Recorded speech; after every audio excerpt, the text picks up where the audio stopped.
Hello, my name is Dawn H. Jones and I'm Managing Director of Hope Place HR.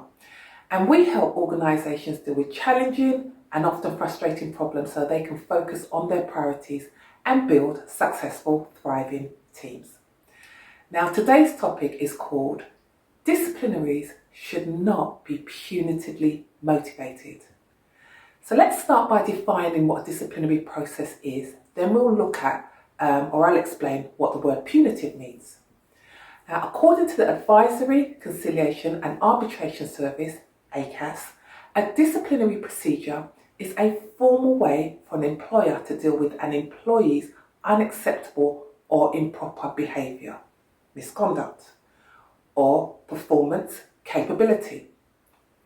Now, before starting a disciplinary procedure, the employer should first see whether the problem can be resolved in an informal way.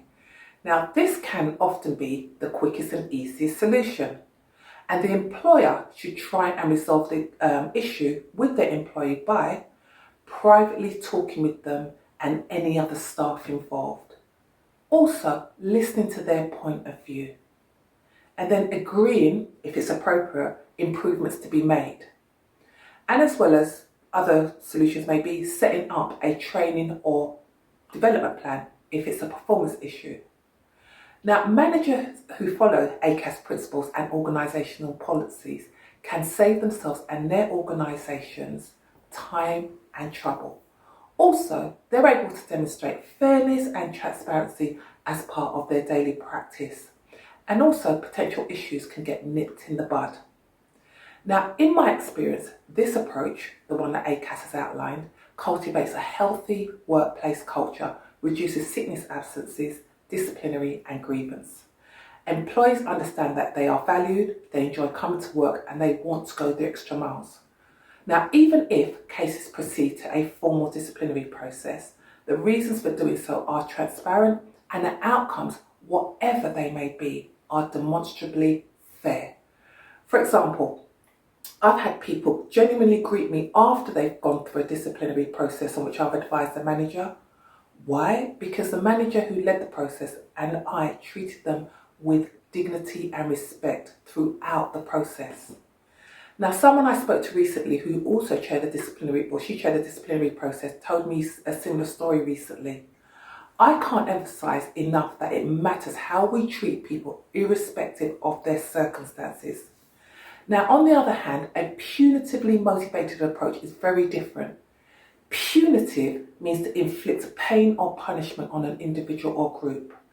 And anytime there is a punitive intent, it creates a hostile environment and a world of pain for the employee. Worse yet, this approach breaches the employer's policies, procedures and duty of care to the employee. When this occurs, it is a distressing and disorienting time for the employee. In addition, it often wreaks havoc on their well-being and lives, which can take them a while to recover. But as the saying goes, what is done in the dark often comes to light. And when it does, the fairness of a punitively motivated investigations may be undermined and fail at the disciplinary hearing or the appeal stages if the evidence does not withstand scrutiny. And when this happens, potential outcomes for the affected staff member may include no case to answer, a lesser sanction or overturning of a dismissal outcome, for example. So what are the consequences for the perpetrators?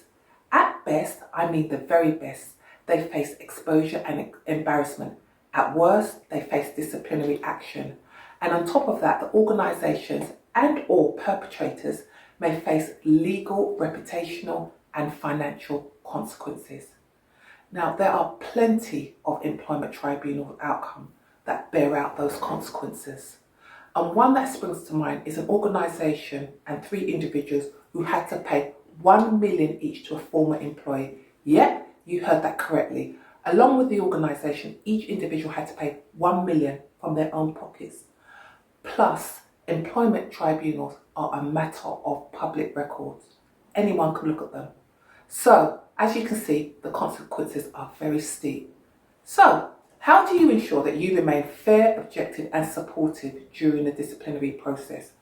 Well, in addition to following a correct procedure, you can take steps to determine whether a disciplinary action is appropriate in the first place. Now, I filmed a short video a while back called 5 Things to Consider Before Taking Disciplinary Action. I'll quickly outline the 5 points and then post a link to the video below this video. Now, first step, read the disciplinary policy and procedure and any other relevant policies. Number 2, seek HR advice. 3, conduct a fact-finding exercise to see if a disciplinary is warranted. Remember, facts, not feelings. Document each stage of the fact-finding exercise. And lastly, confirm the outcome of the fact-finding exercise in writing. Now, these steps will help you ensure that you have a sound and factually based rationale for disciplinary action rather than a punitively motivated decision.